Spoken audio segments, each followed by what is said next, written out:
Can anyone tell me what I've done here, what I've drawn? If you can, leave me a comment and let me know. Extra bonus points. They don't count for very much, these extra bonus points I'm offering right now for these kind of things. But this is an ancient symbol, and it means what I'm doing today. Yep, there's a rather vague clue. I wonder if I can get that in here. No, we need to get that out of the way. I have a small area here to work with, and probably don't have this camera in the exact place it needs to be, although I keep struggling to get it there where it should be. All right, enough of this. Today it is a very special video to me. Very special. I was hoping for this. The idea that I brought to the other yesterday for making these, one of my subscribers has asked me to do a video showing how I made this, and so that's what today's video is. This is my very first subscriber requested video, I believe. No, I take that back. It's my second one. The Stinky was the first video that I made that was a subscriber. This one, it was brought to us by Robbie Wharton. He's a new subscriber of mine, and he wanted for me to show how I made this, how I made this little hanger here. Now, before I get into it, let me give you a tip and a shout out to another channel. Another one of my subscribers, and I subscribe to him, His Way Homestead. Check him out. Him and his family have a wonderful channel.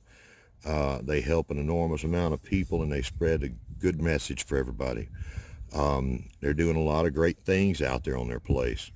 But Commander Bacon, he would be either the first or the second commander in charge out there at that place. And I would say that he probably says that he's second in command, right behind Mrs. Commander Bacon. That's another one of their channels that they've got. Commander Bacon, check that out. He, I believe, is an old scout, and so much of what he's starting up with is on his channel is showing you all kinds of rope knots and things like that. This is very much things that I've learned in the Scouts, and forgotten half of them, but most of them, I really think most of them are still with me. They can pull them out at any time. Knowledge is something that they can't take away from you, right? So get all the knowledge you can. This was actually, this is the prototype of the model, although I've had it for a few years now, and it's worked great. If you notice this rim here on this particular globe, there's not a whole lot of space to hold this rope, and over time it's been stretching, and pretty soon this globe under the weight will fall out, and I don't want that to happen. So this is 2.0 of that version. We'll call this the Robbie Wharton 2.0 version. So this one's for you. What I'm going to do is, there's an old saying that I learned in the Scouts: don't cut your rope unless you have to. It's about resources and keeping them whole as long as you can. And so that's what I did here. This is one piece of rope that I've cut and fused on one end, I got a loop in the other, but it's one continual piece of rope that I've knotted. But there is a better way to do this if you do go ahead and cut your rope and have two pieces. That's what I'll show today. I'm going to hyperlapse me undoing this rope so it's not all on camera here. All right, hang in there. Because the reason I'm doing this is because it'll give you better adjustment to get this fastened around the globe. So hang on. Okay, Well, that made that a little bit quicker. Yeah, I tell you, making things with paracord has always been so much fun for me. Paracord or rope all my life as a guy. There's things that me being a creative type just love, especially as an old man, middle-aged man. I'm not that old yet, but aren't we all headed that way? You know, we're all at different places. Middle-aged, still. I'm gonna hold on to that. But what I've got here is this one piece of uh, one piece of paracord. I am going to cut it today. I'm just going to find the ends here, bring it out to the end where it loops back, and I'm going to cut this and then fuse the ends. And I guess I should probably show you the proper way to do this, like Commander Bacon did. I'll tell you, check out his channel if you want to learn this stuff. We all have something to teach. All right, that right there will save your fingers from getting melted. A little hot plastic on the fingers coating it, it doesn't do any good for anybody. Just a little bit of fire, and you can take it and flatten down the edges here just like that in a safe manner. You know. So I didn't show you the dad way of doing that. Yeah, the dad way is just licking your fingers and doing it up there quick, but we won't do that here. We'll show you the right way to keep you safe. Yeah. Okay. Now here's the globe, and I showed you the rim there, and I keep saying I'm going to try to keep this quick. Duct tape. Gorilla tape. The precious. Yeah, we'll bring this in here. I apologize if I get out of line of sight with what I'm doing here. It's a small work area I'm working with. What I'm going to do is, let's see, well, what are you going to do, Mr. Homestead Aquarius? I am going to find the middle ways point of these ropes, of these two. All right, there's the midway point right here. Okay. I'm going to take this. Now that I know about where the middle way point is, I know where I want my knot to be. So I'm going to put a knot right about here on both of these pieces. Oh, and I've done lost it, I think. And I tell you, Commander Bacon could probably do this a lot better. I am not Commander Bacon. So what I've got now, I got the other side. I'm going to bring this in. Can you see what I got there? Can you see this action? Yeah, hear my voice and see this action. Yeah, just got a knot right there.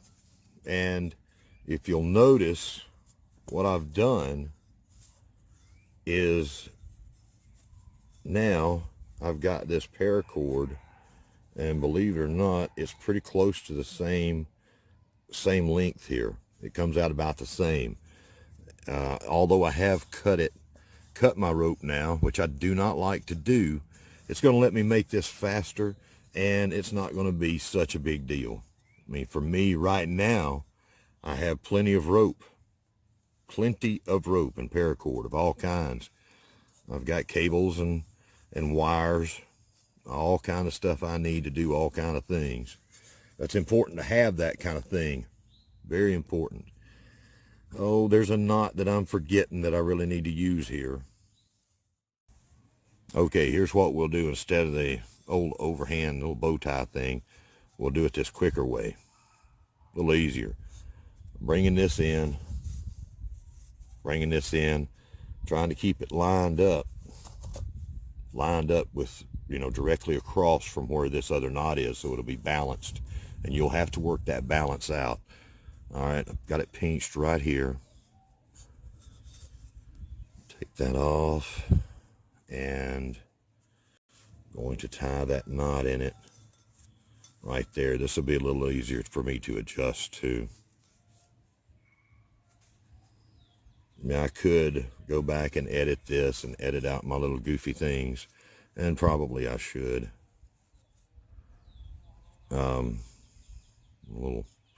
My little bloopers here. Okay. I think this is actually the same knot that I used to begin with on the other one. There we go. Now we're getting close. It's actually the same knot.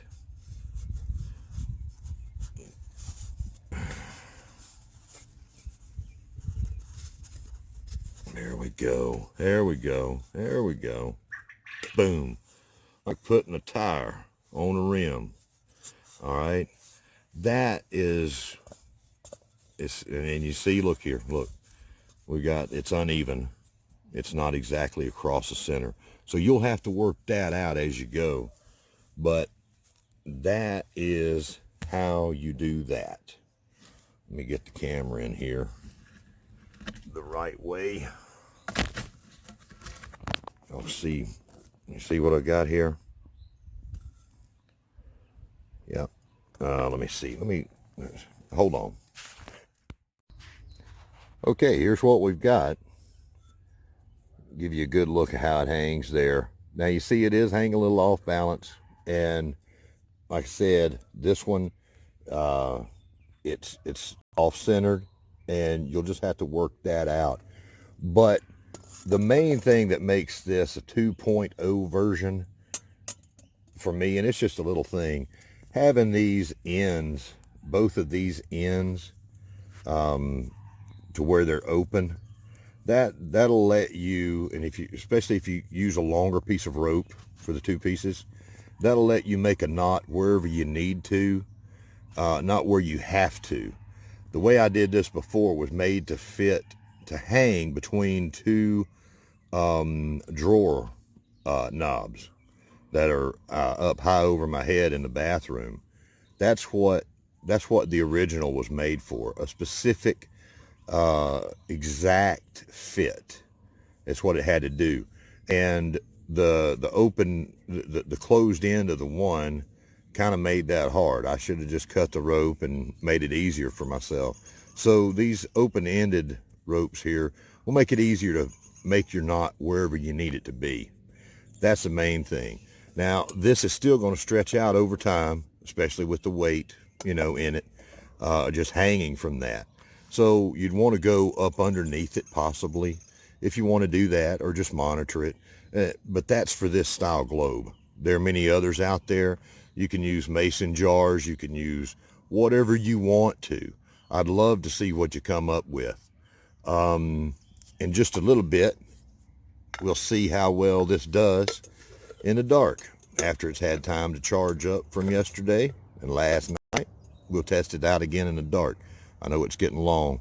One more clue for this ancient symbol on this old brick that I found. I love collecting rocks and old bricks. I can use them. It's just got a little age to it. Still worth something. I love them. They got more character too. But that symbol is an ancient Aboriginal symbol. If you can tell me what it means, that's the bonus points. I'll see y'all in the dark. Well, it's dark now. I hope y'all all survived that snap too. This has been charging up all day from last night, from when we saw it. 7:34 is the exact time that this came on, and it's significantly later now. It's dark. It's completely dark, and I wanted to give you an idea of what it would be like the next day. I guess later on I can show you the how long they last, but that's not really necessary. Y'all know about how long these things last, and you can test it out. But anyhow, I thought of something else to do too. You can turn these little jokers upside down if you wanted to. There's so many ways to use these. we're only limited by our imagination. Only that. They do a great job, just a great job of helping us out with these storms in our life. I hope I don't have to use these tomorrow. We've got those storms coming in, and I hope I don't have to use them because I've lost power or anything else. But if I've got them, I'm grateful. Let me see something here. Look at this. The street light. The street light makes everything a little bit more lit up out here. So let me see, let me hide this light. Okay, you see how dark that is? That's what I'm coming around here with. Yep, there we go. Now, you see how much light it's throwing out there. And now what I've made for myself is a lamp unto my feet. Right there. And I hope you will too. Got Easter coming up tomorrow. I hope that those of you folks that celebrate Easter in whatever way, I hope that tomorrow is a wonderful day for you. And I will see you back tomorrow or the next day. So anyhow, Robbie Horton, this is your episode. Thank you for giving me one. Rude traffic. Thank you, Robbie, for giving me an episode that I can bring to you. And that means so much to me. Thank you all for watching.